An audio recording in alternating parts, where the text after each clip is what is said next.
Hello, hello, welcome. Hi, everyone. Thank you for joining us. Please let me know if you can hear me well. Good to see everyone here. I'm going to, first of all, like to say hi to the ones that are saying bye. Jack, Blue, PB, Pipkin, Marianne, Theo, true name. Thank you for confirming, Marianne. Pampero. Okay, thank you. I'm just making sure, what happens sometimes with Discord's weird. I would like to start by saying that this is our last call of this quarter. So, yes, we finish all our meetings. This is accessibility scope, and it's our 36 AVC subcommittee meeting. And as you can see, we have special guests for today. Um, I'm going to start first by introducing a little bit this scope. So, the accessibility scope is one of the, let's say, the tricky ones, but because of the lack of information, right? If we focus on this scope, what topics we can find on the MIP 108? Well, about the EGF, about the easy governance front end, about the lunch project, about um, even they mentioned the brand guidelines, right? But most of the topic is regarding the rebranding of Maker. That's why this is going to be the main topic for today, and that's why we have a special guest for this. We are joined by Mariano and Tobal from Growth, that I'm going to introduce just in a while. Um, but yes, as I was mentioning, this is a tricky topic since there is no much details and information on certain topics. Now, let me point out that we believe that this information, like the one that I mentioned before, should be like accessible and right, public. However, unfortunately, it's considered, of course, it's confidential, and we do understand. So just to have that in mind, the reason that the topics and the questions that we're going to be discussing here are basically on the rebranding. And so please feel free to ask. And actually, I encourage everyone to discuss, to share your insights, your questions into this. So yeah, I think that now it's the right moment. So first, I would like, Marianne, how are you? Can you please introduce yourself for everyone? Hi everyone, thank you for the invite. My name is Mariano, and I'm here working and make the DAO since 2000, I believe 18 already. It's a lot of time. Sorry for my voice. I don't feeling quite well right now. Uh, but yeah, happy to be part of this meeting. Thank you for being here, Mariano. And we have Tobal as well. Actually, this is not the first time we have Tobal. We've previously had Tobal as a guest back in September last year. We were discussing as well the rebranding, so we recommend everyone to take a look to the recording of this meeting. We're going to share also the link. How are you, Tobal?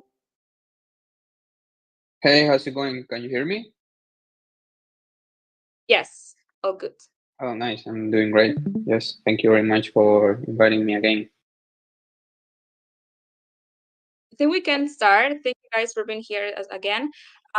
So rebranding, and we're going to focus on the rebranded mission. What can you tell us? What has been happening in this a couple of months since we last have you? Well, it's been happening a lot of different things. One disclaimer that we should be doing is that most of the things are confidential. We, I believe you will understand that we cannot share much information. So, any specific question that you might have, probably we won't be able to answer it, but we can talk about the concepts and what are the thoughts that we have when we start working on this rebrand.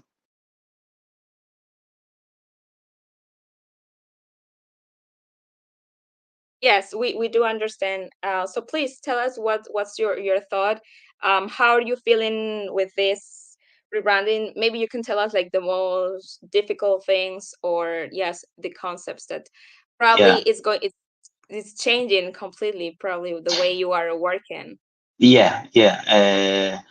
There has been a lot of uh, work on this rebrand because it had to match what the end game uh, is saying, right? One of the probably most difficult things in terms of branding and marketing in DeFi space is how you create a welcoming brand, right?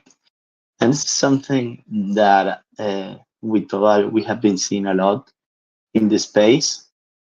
For example, as we like to call the Hey Anon thing, right? The Hey Anon thing is something that we don't think.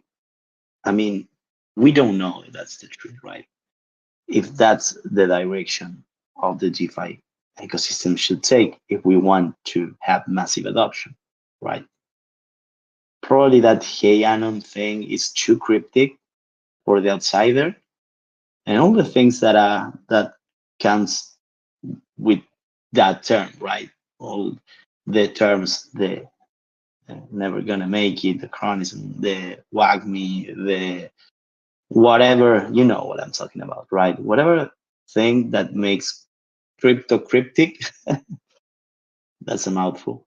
We believe that instead of opening the doors for new people, it's actually closing doors for new people.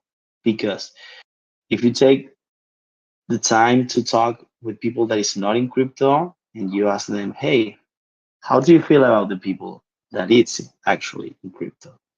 How are you look at them? What do you perceive, right? And we've been doing this type of research since a long time, and we come to the conclusion that it's pretty difficult for the outsider to start getting into communities, to start getting into applications, to start getting into protocols, mostly due to the language barrier and the term barrier, right? Again, this Heianon or how a protocol talks about governance, right? The MIP 150B plus square, I don't know.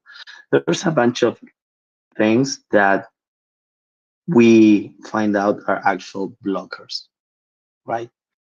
And one thing that we've been seeing that Web2 does really well is they communicate plain and simple, right? You don't need to put a lot of cognitive work into play to know what a neobank is doing or how is it, right?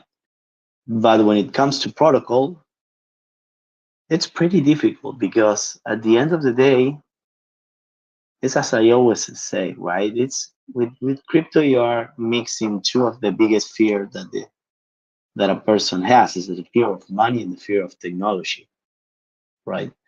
So and if on top of that we add like weird terms, difficult things, and we explain with uh, you know our own words for the things that can be explained in a different manner, that that only lead us to have less and less people in the ecosystem. So those are the pillars on which we work on the rebrand. We want to be welcoming. We want to be uh, a product, not only a protocol, and that's really really important, right? We believe that all this year, Maker was one of the OG protocols, right? I mean, well, look at me saying OG, crypto thing, right? Was one of the very first protocols in the industry that brought DeFi to the ecosystem. And now we want to bring products because with products, we will have massive adoption, right? But we have to rework everything from the visuals, from the words, from the UX. I mean, there's a lot of things that we have to change to start uh, proving our thesis, right? That we have to make it simple.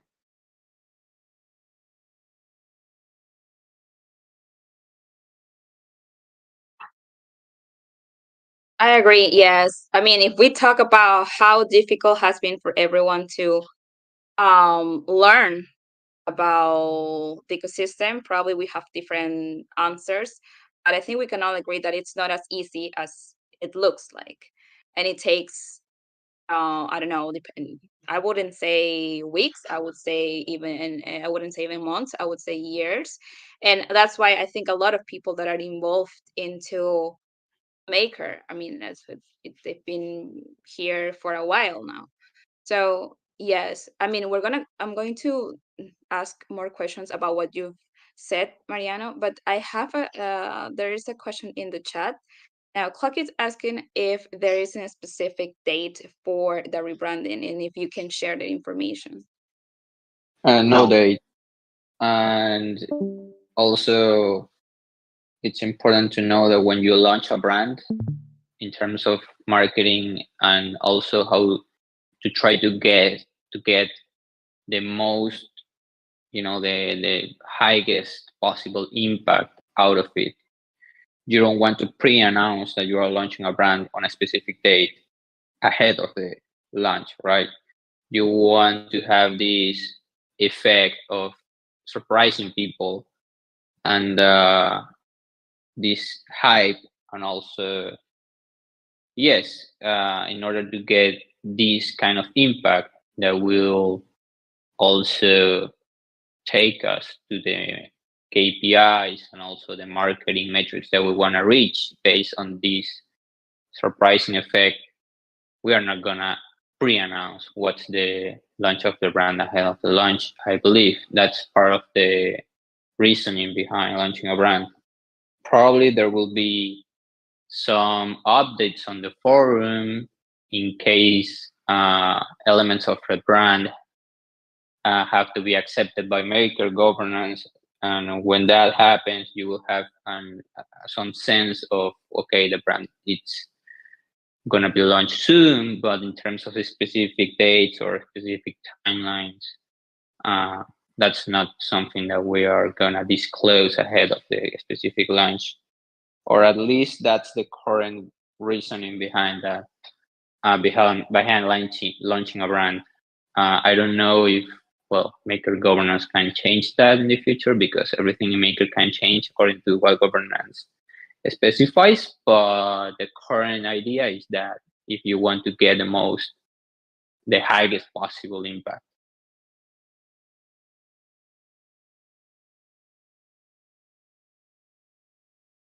Anything else that you would like to add, Mariana, about this? no, as the Bana was saying, also there's a lot of different moving parts that are involved in this launch. It's not only marketing and growth and the actual rebrand, but it's also how the whole DAO behaves according to the end game, right? So we are working towards a different milestones for the launch that we still need to work with other teams, right? So yeah, no, not that, not date yet defined. No, that yet. Marianne is asking for the rebranding. Are you working in coordination with the teams that are working on the UX, such as the Easy Governance front end, or is it totally independent project? No, it's a totally independent project, and we have been working with a team that we brought inside the DAO with Tobal. It's a triple A team. It's actually top of the line, it's top notch. They work with Google, Facebook, with Meta. I mean, with pretty much top of the industry, and it's really amazing what they have been doing. So yeah, actually, really excited. But it's a completely different team.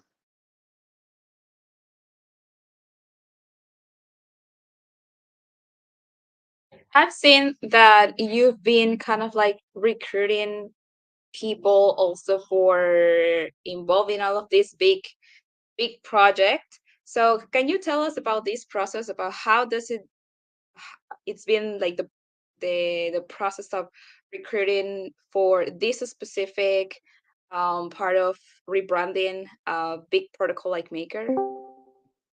Yeah, with Total, we've been first doing some scouting on the different teams, agencies, designers. Like there's actually a pretty interesting world uh, when it comes to the designers world, the designers community.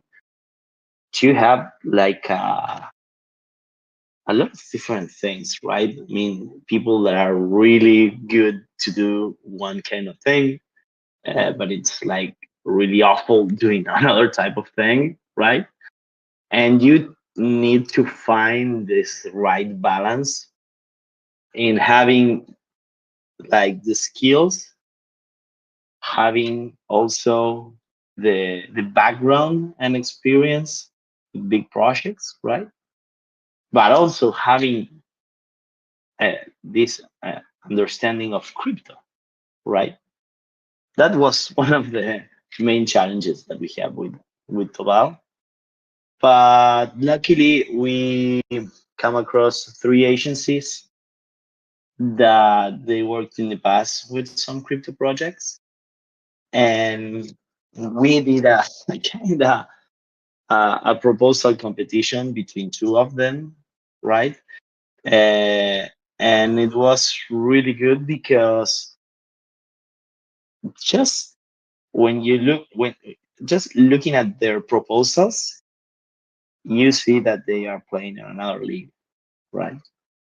They were putting the extra mile on the proposals in like in all terms, right? In the things that they prepare to show you that they are capable of doing this work.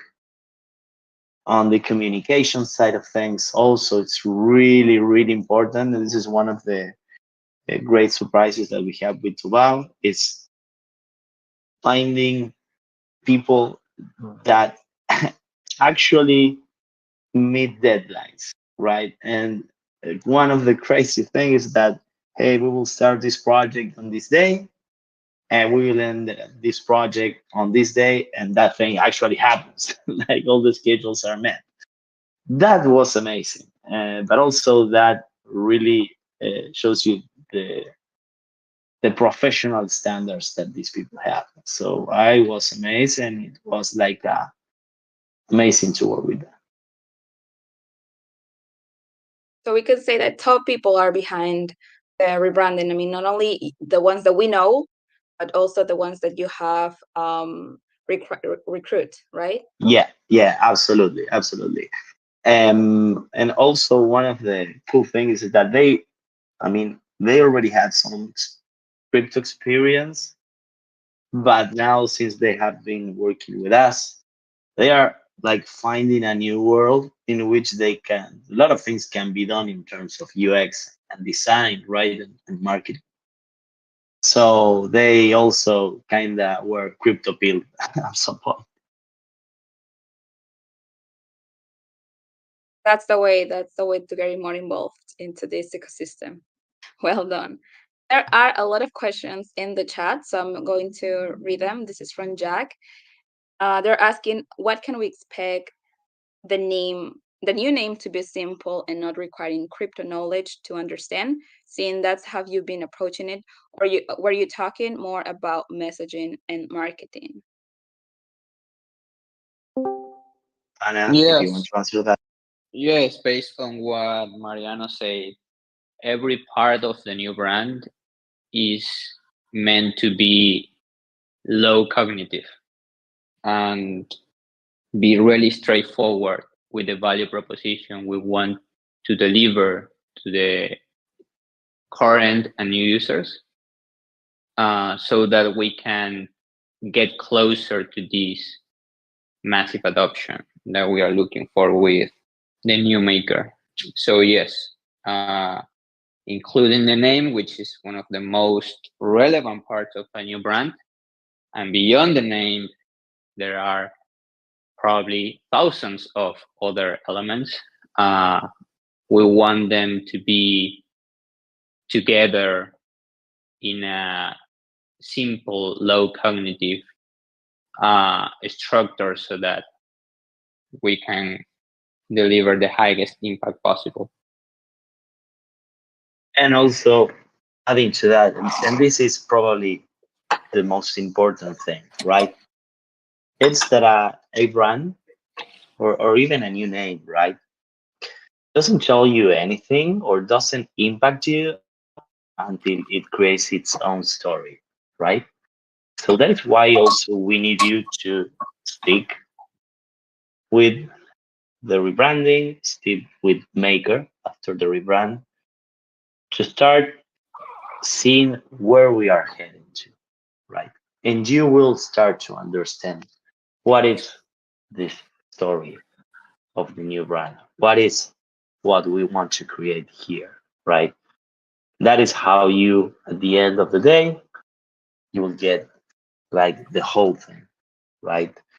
Probably, I mean, when you see a new brand, it's not only for maker, right? Pretty much for every product that we can talk about. So you can say, oh yeah, well, I like this, I don't like that. Nothing too spectacular, right?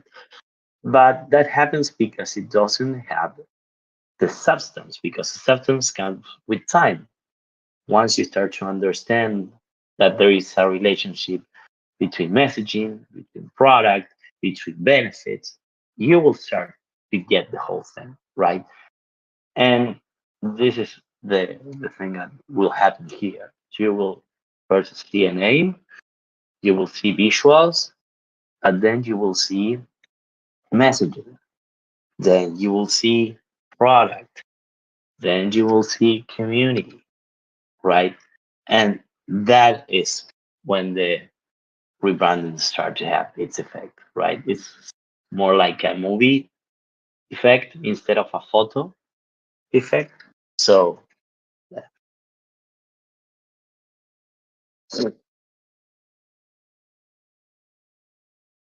We can start like guessing what's gonna be like the new names for new golf and new stable, having in mind that it has to be, of course, aligned with what maker is going to be now, right? More accessible, more simple. Thank you for your answers. Next question. It's Ampero asks, can you quantify the rebranding progress in a percentage, like 80% done? Want to know Yeah, if how that's a good one. That's a good nice one. try, nice try. uh, I would prefer to not give you a sense of progress,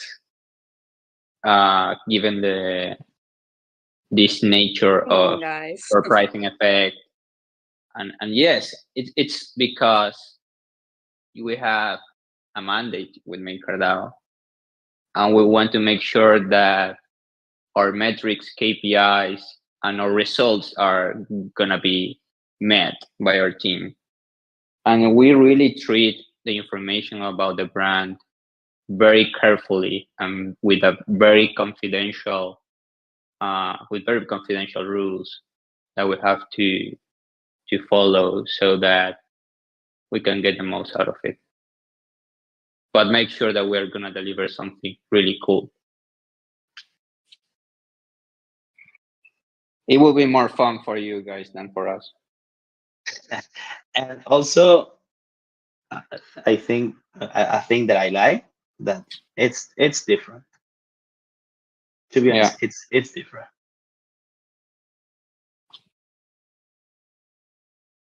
What do you mean different? from the things that you usually see in DeFi.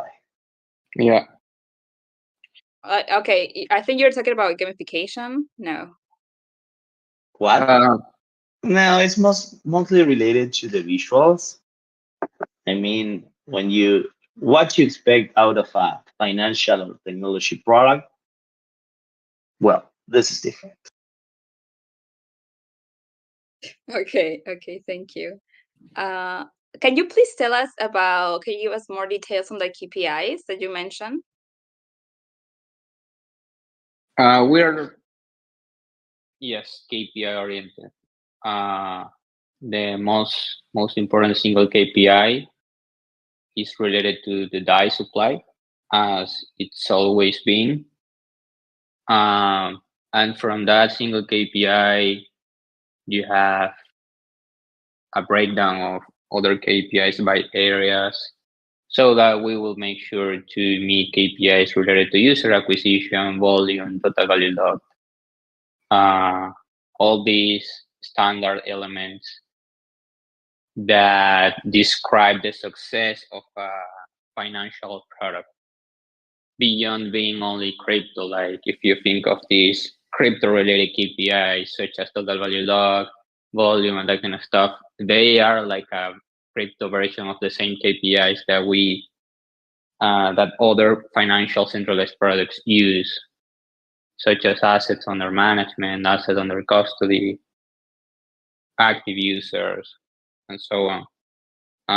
We will be measuring that, and in order to achieve that, well, we will have to deliver this brand with this new structure, and we believe in the vision of this 108% degree, 100% degree turn into in before, and something that will reach new users and current ones.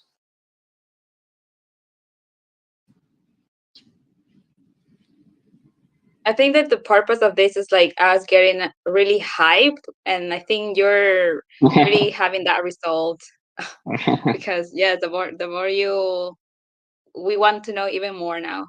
So I sent questions previously, like beforehand, and you tell me that it was okay to ask these specific questions that I am going to ask. So the first one, it was, just give me 1 second. Just going to read. Um, okay. Oh, since the introduction of the EDSR in August last year, there was a notable surge in supply growth, peaking at $5.4 billion. However, this growth has since plateaued and slightly declined, currently standing at just under 5 billion. Given this 8-month trend of falling supply, what initiatives are being pursued to expand DICE present in additional markets? Is there any action that governance can take to address this issue? That's a very cool question, but I believe it's mostly related to the forces of the market, right? For, I mean, if you take a look into what is the actual revenue of MakerDAO, it grew a lot, right? It grew a lot, even if you compare that also to other protocols. But also, again, there's market forces involved in this that usually to take with some patience, right? A couple of, I would say, months ago, not too long ago, Maker was being described as this wrap USDC thing, right? But once the bull market starts to hit, we know that usually then back loans are the primary source of revenue and the primary source of DAI creation for the protocol. But that is because usually new people into the crypto space doesn't really understand how Maker works, right? As I like to say, Maker is like a living thing that really behaves how the market proposes, right? Let's say, for example, if the market is on a bear market, there's not much things to do with your stable coins. Probably you are not wanting to leverage, right? You probably just want a safe type of investment, and that is how you can use USDC to get DAI and get some interest rate out of the DSR. That's one thing. But things can be really different if Ethereum start reaping uh, in the price side of things. People wants to start leveraging their ad stack, and the easiest and cheapest way to do it at scale is with MakerDAO, right? So that's the thing. You have to take into consideration not only the total DAI supply, but also you have to take into consideration how the market is behaving, how the revenue is also behaving for for the protocol, and how is like that thing integrated into the whole structure, right? Because for MakerDAO, having the revenue out of the uh, Ethereum loans is one of the best things, right?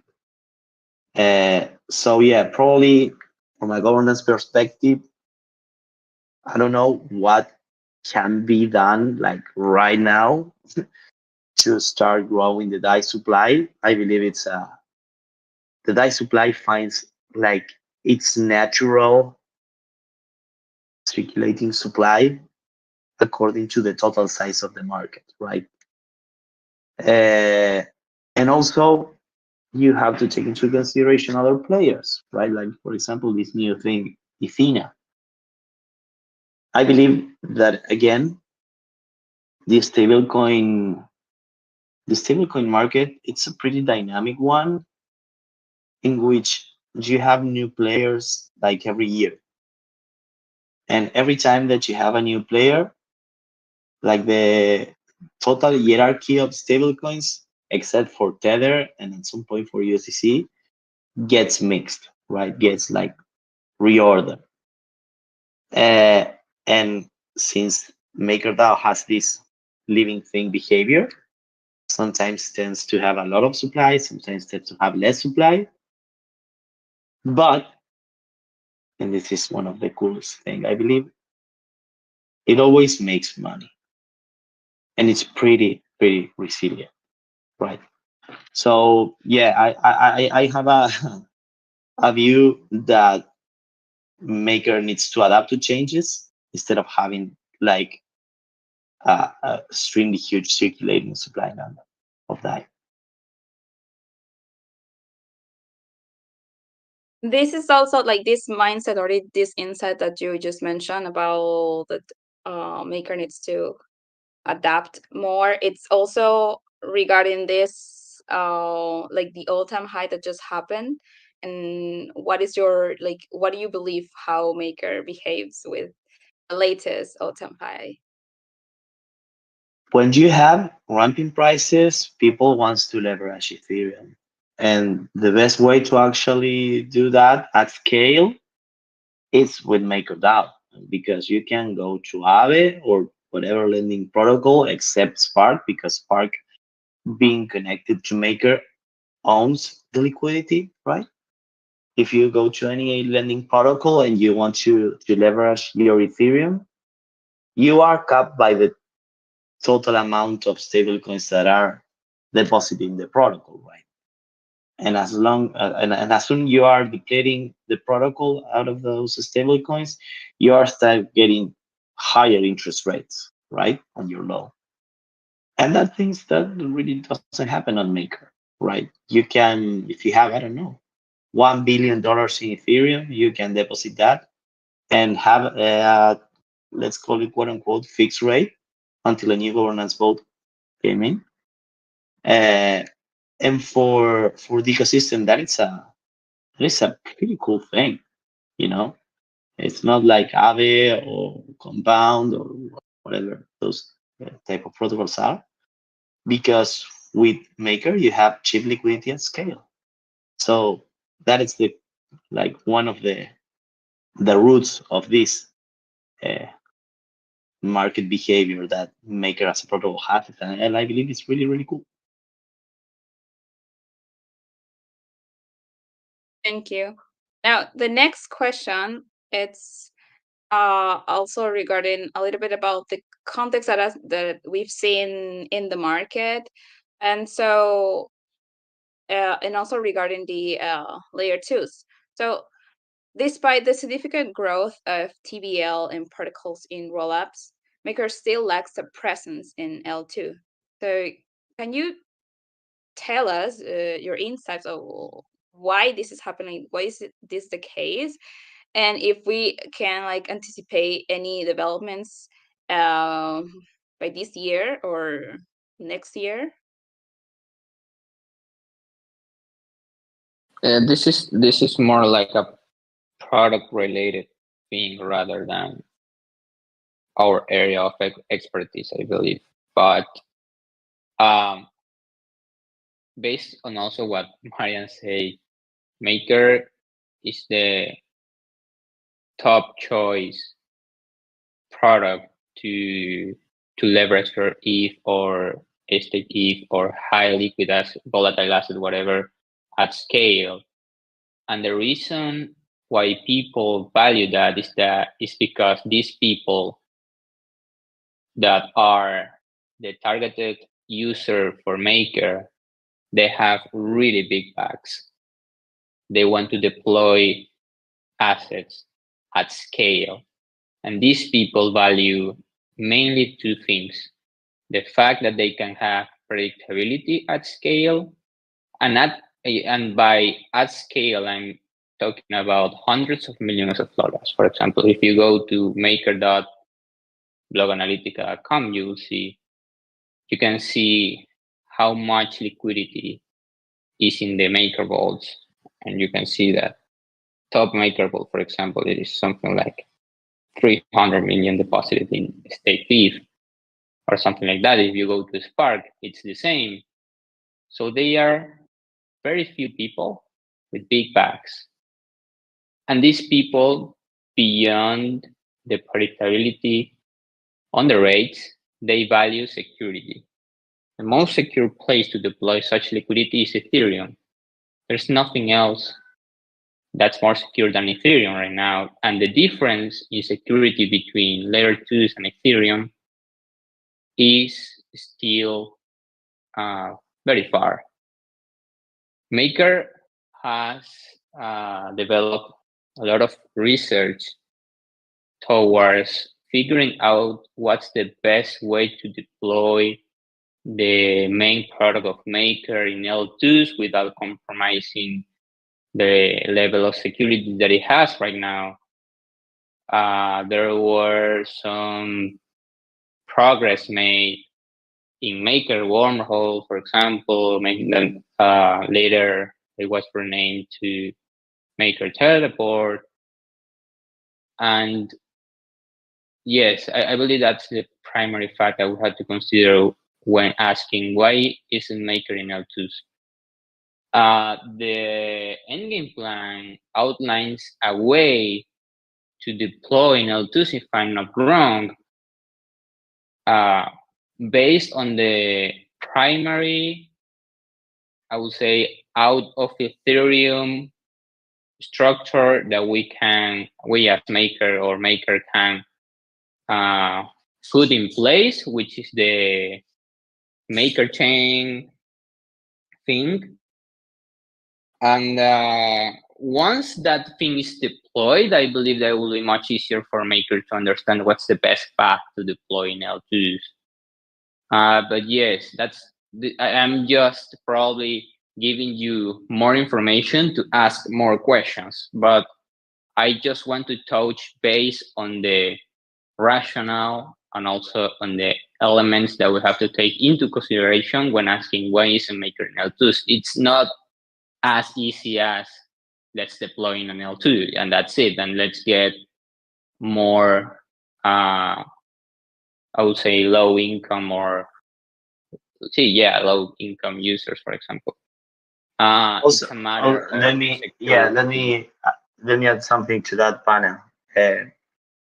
Maker has this philosophy that it's to pretty much build everything, right? And breaches, as you may know, is one of the weakest point in the whole ecosystem related to hacks, right? And the idea, as Pana was saying, we haven't planned the teleport, but then the end game came in, and yeah, there were things to work on, right? But in the future, we will have uh, something similar to the teleport, in which we can bring that to other L2s. But again, we yet don't have a date for that, but we believe that will come like really soon after the relaunch of the whole thing.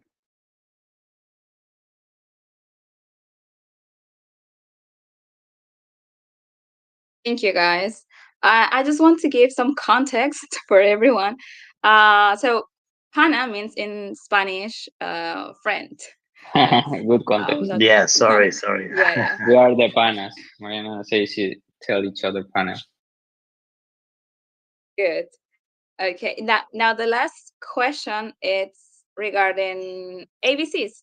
So what's your insight? How can us as ABCs get like support or have anything in order to help the rebranding? Maybe if it's some feedback or insight. Remember that there are also not only ABCs but community members, users that you would like us to know. Or what's your intake on ABC's roles?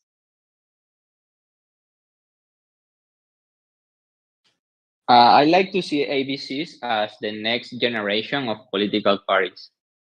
And uh, so I might have a bias, take on how should ABCs behave towards the rebranding, because they might be probably ABCs that are against the rebranding, for example, or endgame, and they might be ones that are supporting that kind of thing, endgame and the rebranding. So, but in terms of an ABC from a more general perspective, like considering that probably one important result or goal for an ABC might be getting more members and more governance participants with the with an aligned vision. I believe it's doing uh, targeted and easy to comprehend communications. And this is also, again, aligned with what we discussed at the beginning and aligned with what's the vision of the new brand. It's really hard to get, if it's really hard to get into crypto, and then below crypto, it's really hard to get into DeFi, I would say that getting into governance is way beyond, way more hard. And if you consider that a good, probably progress that the ABCs can make in the governance realm would be uh, probably lowering the barrier of participation for newcomers and making it more effective to making the decisions that they make more effective towards the aligned vision that we want the DAO to have. In terms of the rebranding, if I might give you a biased take, it would be supporting the vision of the brand and this vision of lowering the cognitive barrier and also reaching to new users in a way that we can deliver to them an easy to understand message, call to actions, and ways to be involved. And also not only reasons to be involved, but also reasons to make their votes count, to make their votes be effective, and to see the results of why I am doing governance. I believe that there is the most important opportunity of improvement. And in terms of the new brand, well, let's support it.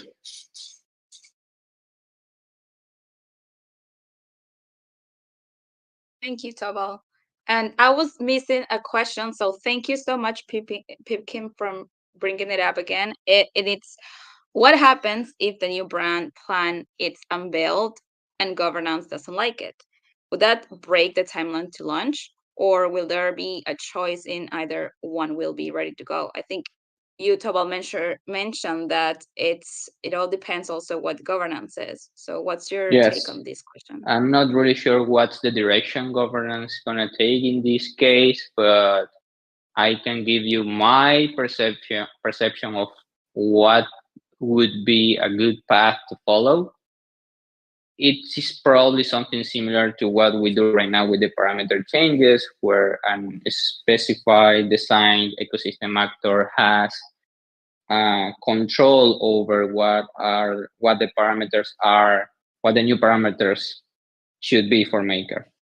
And based on that control, then we have an ecosystem facilitator or ecosystem team which approve the changes and then they go directly to executive vote. So based on that logic, I will say it will be probably smart to have the same logic for the team in charge of the new brand to have this kind of control over the release of the new brand, meaning like the logos, the names, and that kind of stuff, and present that to governance as a, as something more related to the vision that we want to pursue and that kind of stuff without revealing the actual brand. And then once it passes the executive vote, well, we are ready to release it to the public. So based on that, if the brand is not approved, I might make a governance through that process. I'm not sure what's gonna happen. Probably we'll have to work on another one, or probably the plan should be uh, reframed, or I don't know. But the fact is that Endgame has been approved by governance already, and below Endgame we have the brand project and what's the direction that we want to pursue and all that. So I'm not the governance expert here in MakerDAO. I know some simple basic things, and I would love to know what's the governance facilitators take in this. Basically, based on what has been approved already, and based on what's still yet to be approved. But my understanding is that the first case that I presented you is going to be something really similar to what's going to happen. Oh, this is the perfect moment to mention it. So it's good now that governance facilitators can also know your concerns and what you would like to be more specific into these topics. So that's good. Yeah, I I see think another question, and yeah. a following up question on that. And the fact is that the budget and also the project scope is defined by the end game, which has been already approved. So I can't say much like anything beyond that. Like it's all about what has been approved and how Endgame is developing right now based on the plan that has been already approved.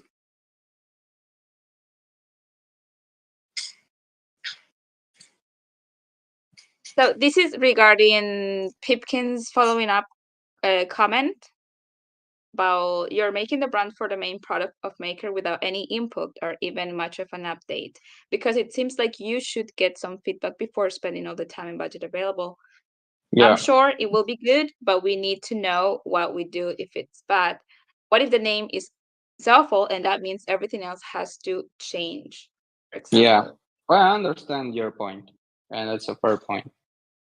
Probably your point is that the community should have some feedback opportunities to the brand, and also they want to know beforehand what's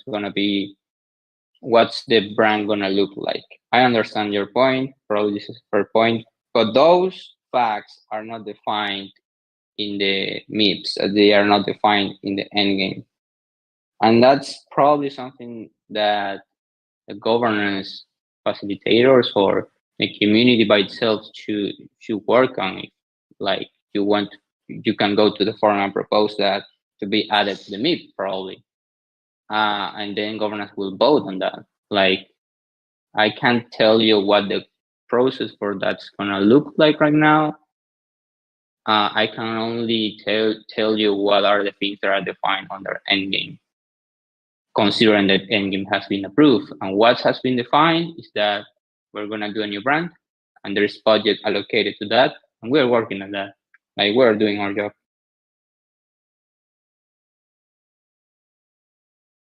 But just to be very clear, are you getting any feedback on what you're doing or not yet? Sorry? Are you getting feedback for the work that you're currently doing?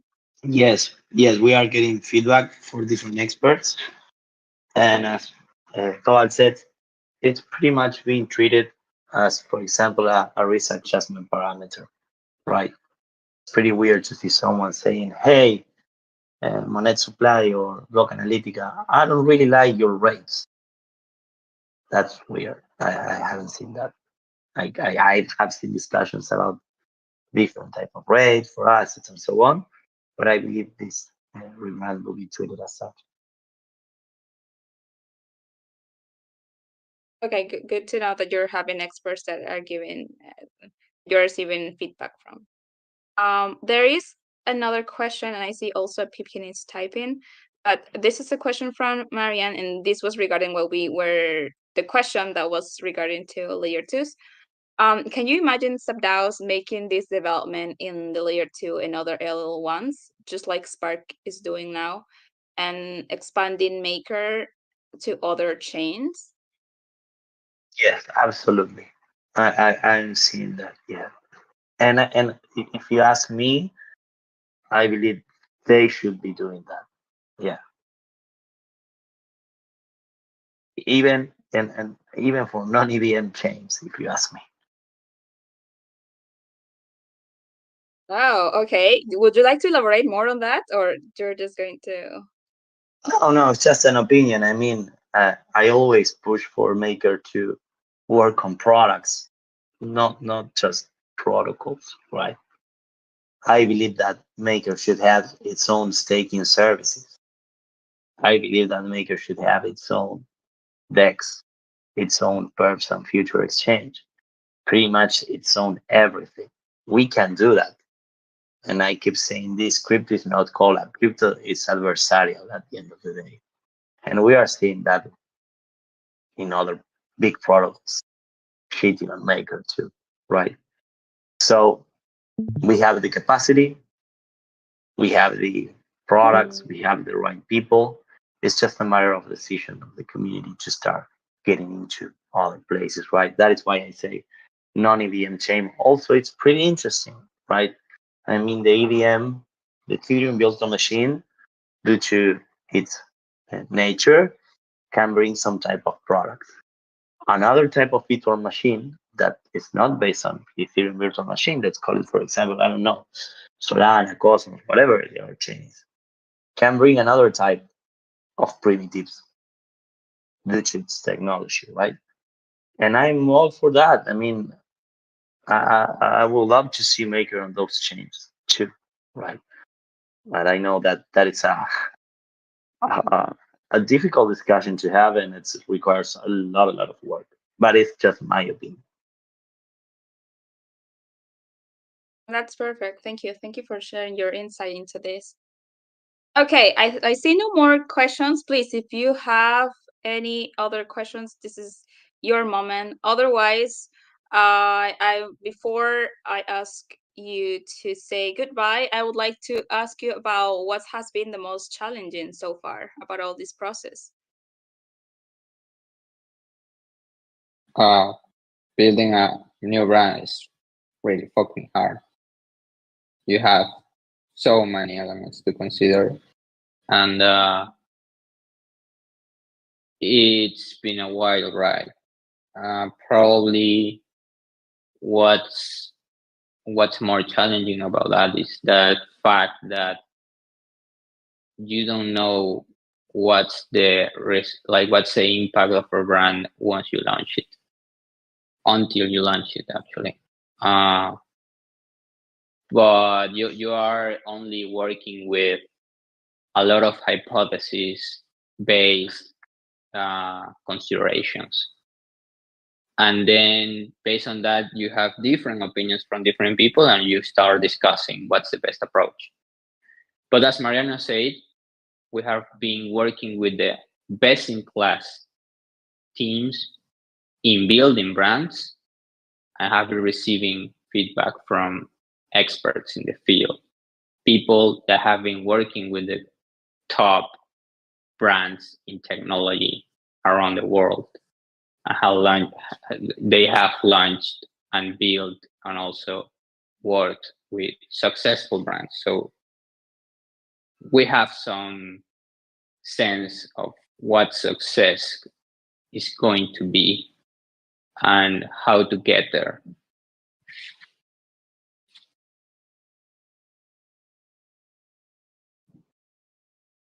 Thank you, Tawal. What about you, Mariana? Is it the same? Yeah, but also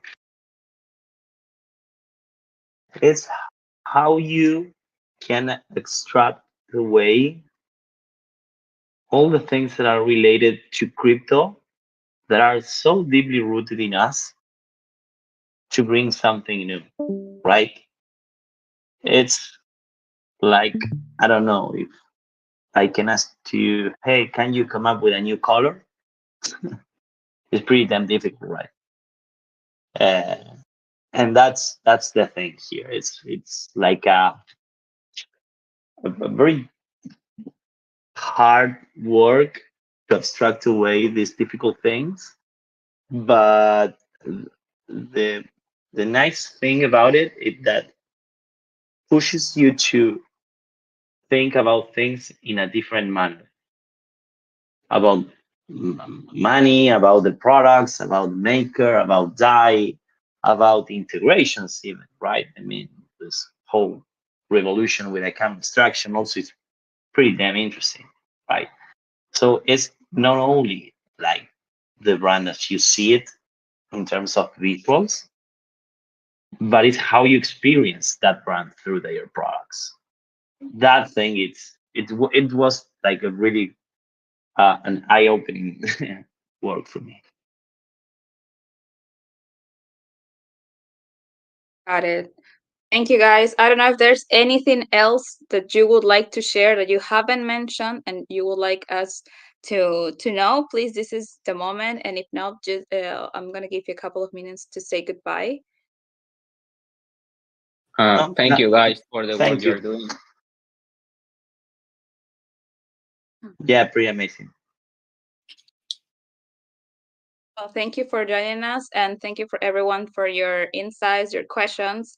That is, this is our last call. This was a pretty good ending. So please expect our documents in the upcoming weeks. We're going to ask for feedback, and they're not going to be calls for the next 2 weeks, just for everyone to know.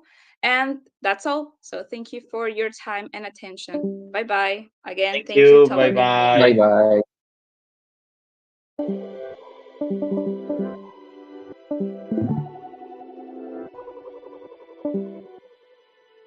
bye.